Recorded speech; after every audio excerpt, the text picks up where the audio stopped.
ini buah apa? Pendidikan untuk semua dan pendidikan yang melibatkan semua anak tentunya menjadikan tantangan tersendiri bagi kita sebagai pengajar di sekolah dasar inklusi. Di mana selain menghadapi beragam karakter anak reguler, kita juga harus melayani anak yang berkebutuhan khusus dengan beragam karakteristiknya.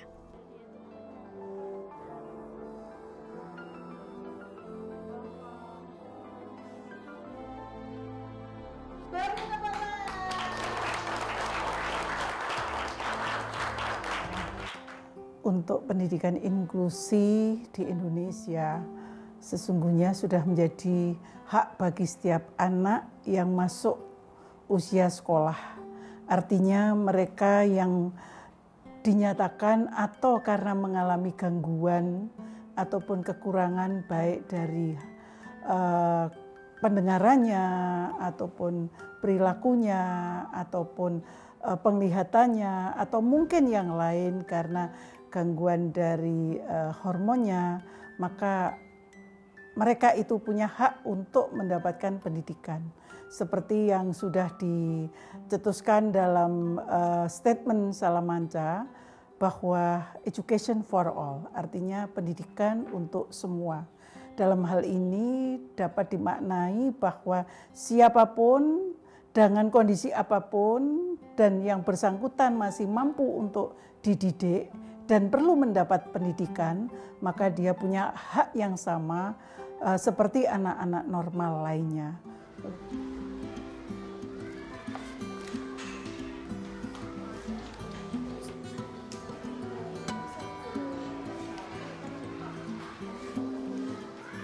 Saya senang membaca.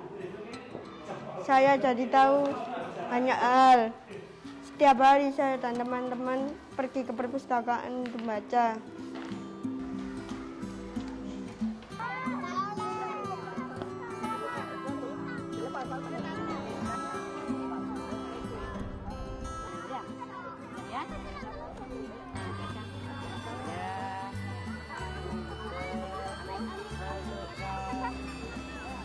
Saya senang ikut pramuka karena banyak teman.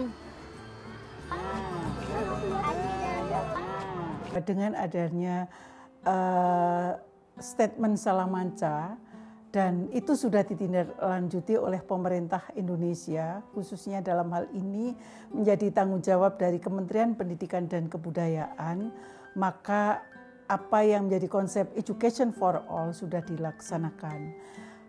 Konsep education for all sesungguhnya memperhatikan perbedaan setiap individu. Setiap anak, termasuk anak-anak berkebutuhan khusus, itu punya kemampuan belajar yang berbeda-beda. Oleh karena itu, sebagai guru perlu untuk melakukan analisis pada setiap anak terhadap setiap kemampuan belajar yang dimiliki oleh anak-anak.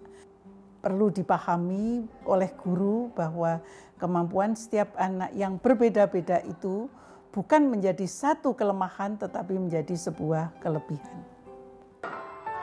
Semua anak dengan berbagai kekhususannya memiliki beragam pula cara belajar yang perlu kita pahami.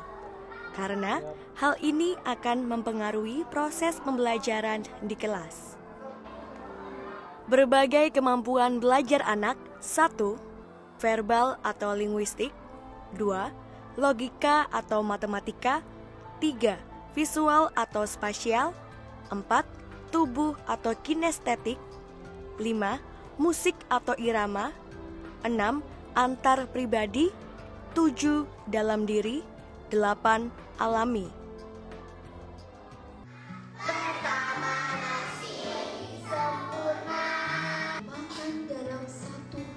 Anak dengan cara belajar verbal atau linguistik lebih mudah berpikir dan belajar melalui kata-kata maupun penjelasan tertulis maupun lisan.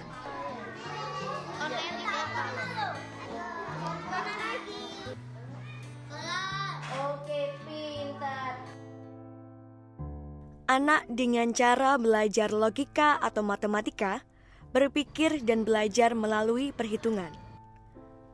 Mereka lebih mudah menggunakan angka, mengenali pola abstrak, dan melakukan pengukuran yang tepat.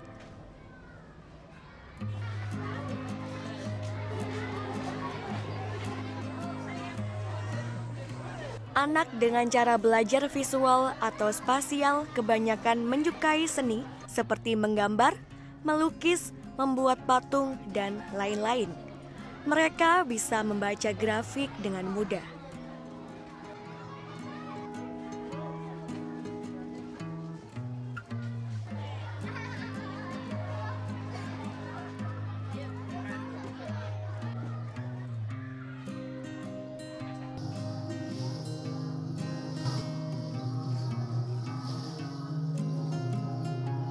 Anak dengan cara belajar menggunakan tubuh atau kinestetik bisa dengan mudah belajar melalui gerakan tubuh, permainan, atau drama.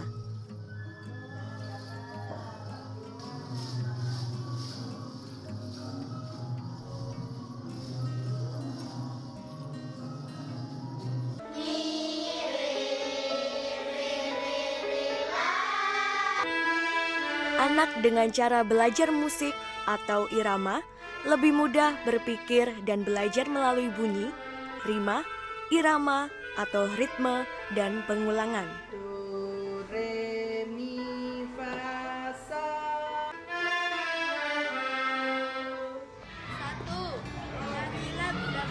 Anak dengan cara belajar antar pribadi lebih mudah belajar dalam kelompok melalui kerja kelompok. Mereka menyenangi kegiatan kelompok, mudah memahami situasi sosial, dan lebih mudah menjalin hubungan dengan orang lain.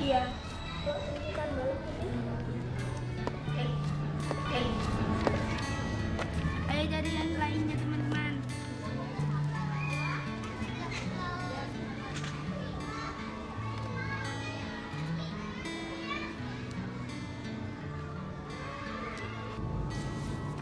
Anak dengan cara belajar intrapribadi mampu belajar dengan baik melalui konsentrasi pribadi dan cerminan diri.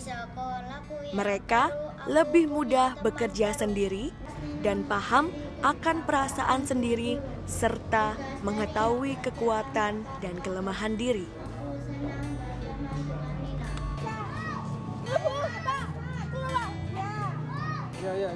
Anak dengan cara belajar alami lebih mudah belajar melalui lingkungan alam sekitar secara langsung.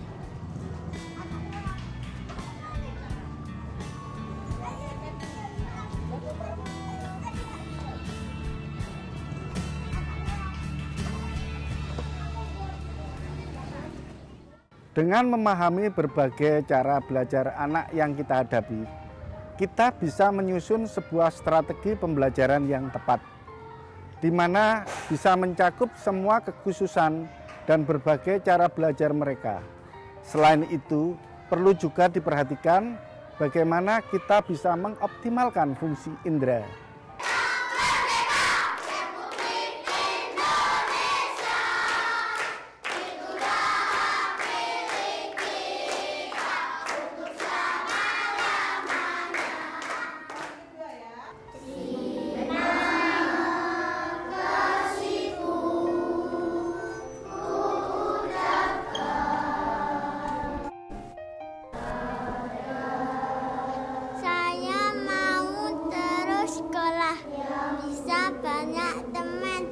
Dan bisa belajar.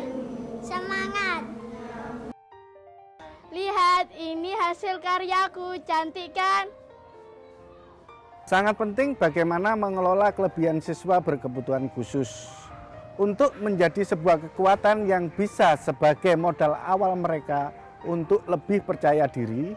Selain itu juga sebagai motivasi untuk teman yang lainnya.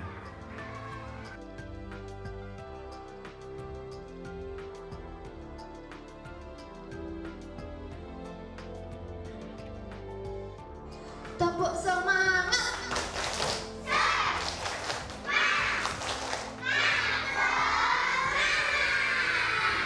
Tahu bangku di mana?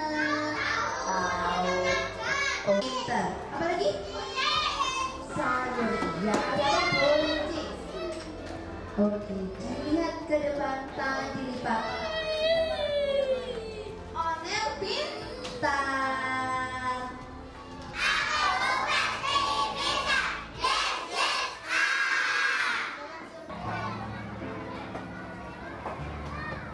Sebuah kebanggaan bagi saya untuk dapat mengajar di sekolah inklusi, karena di sini mereka dapat belajar secara bersama-sama tanpa hambatan.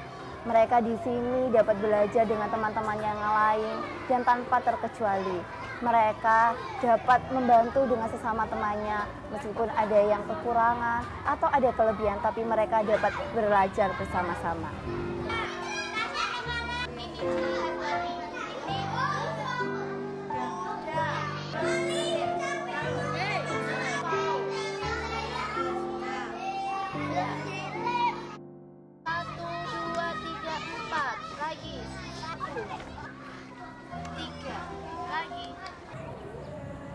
Selain mengamati, penting bagi kita untuk menjadi teman yang baik bagi mereka.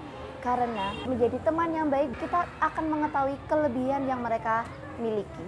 Dengan kelebihan-kelebihan yang mereka miliki, kita dapat melakukan pendekatan pembelajaran dengan baik.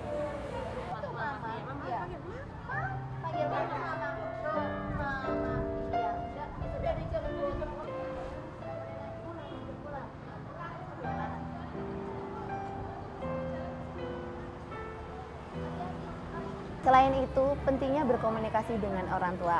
Karena dengan orang tua kita dapat bekerja sama apa yang kekurangan dari mereka dan apa kelebihan dari mereka.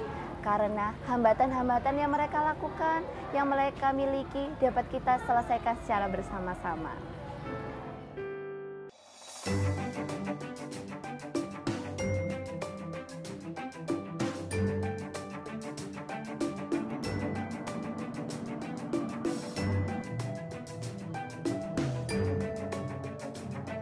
Pada hakikatnya, semua anak memiliki potensi yang perlu dikembangkan, dan percaya diri adalah modal utama yang harus dimiliki seorang anak untuk bisa diketahui di bidang apa potensi yang dimiliki.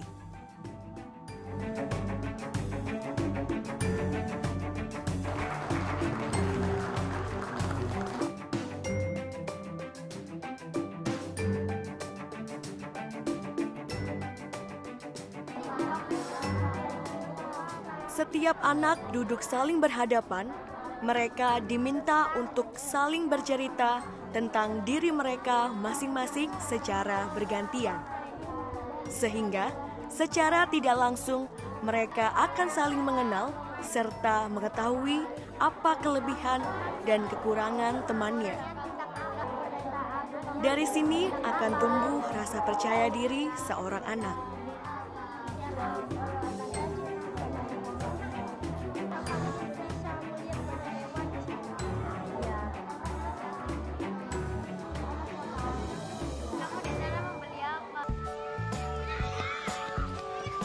Selain itu, kita juga bisa mengembangkan kegiatan yang dapat membangun suasana santai dan mengurangi ketegangan yang ada, seperti olahraga seperti ini.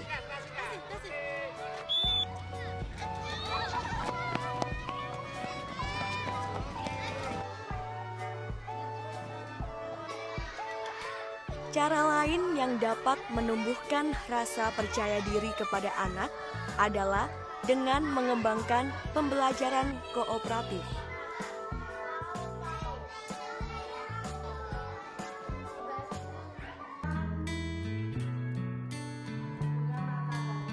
Guru dapat menumbuhkan rasa percaya diri pada anak dengan mengembangkan materi yang bisa meminimalkan prasangka buruk dan diskriminasi. Salah satunya dengan dongeng.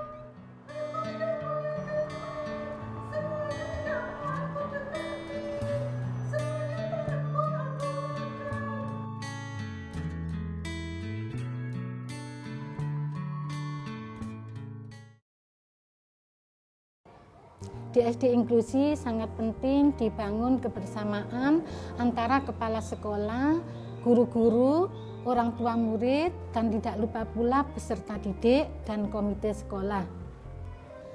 Manfaat mempunyai kebersamaan ini adalah satu, memperoleh solusi jika ada masalah.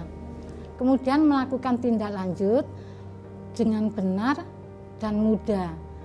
Tindak lanjut itu bisa dikatakan sebagai klinis bagi guru-guru yang mengalami masalah.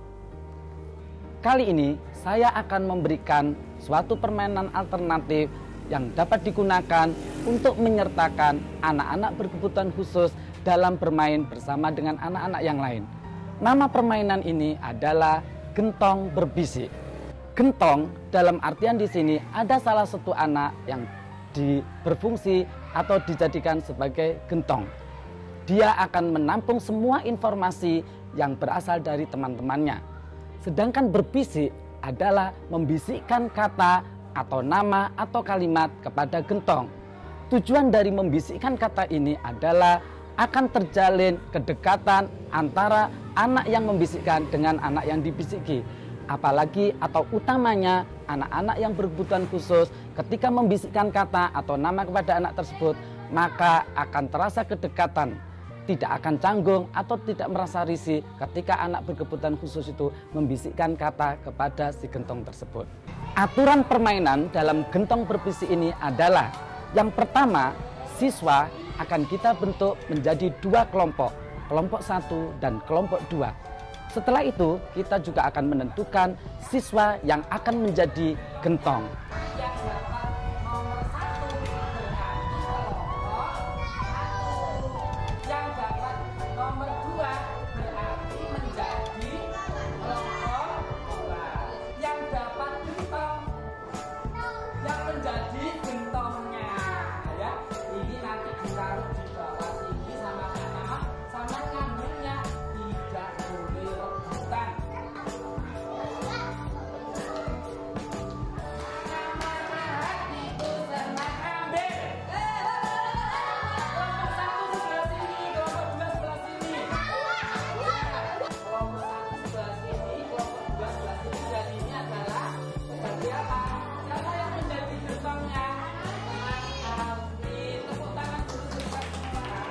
Setelah terbentuk dua kelompok, yaitu kelompok 1 dan kelompok 2, tiap-tiap ketua kelompok harus sweet untuk menentukan siapa yang pertama kali untuk membisikkan ke gentong.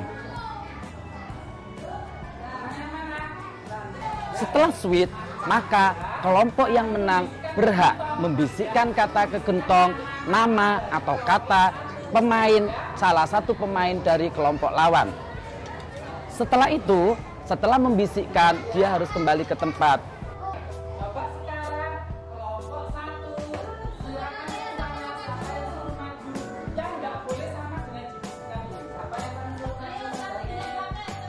Kemudian kelompok lawan akan maju untuk membisikkan ke gentong lagi.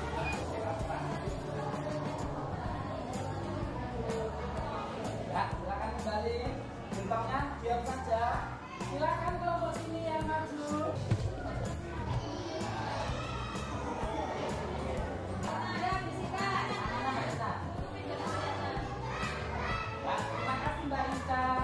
Apabila kelompok tersebut membisikkan nama yang sama dengan kelompok lawan, maka anak tersebut atau pemain tersebut kena dor dan menjadi anggota kelompok tersebut. Demikian pula seterusnya.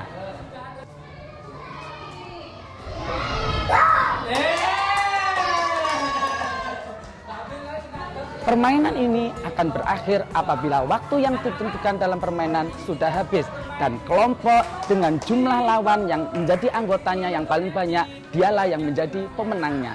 Demikianlah permainan gentong berbisik.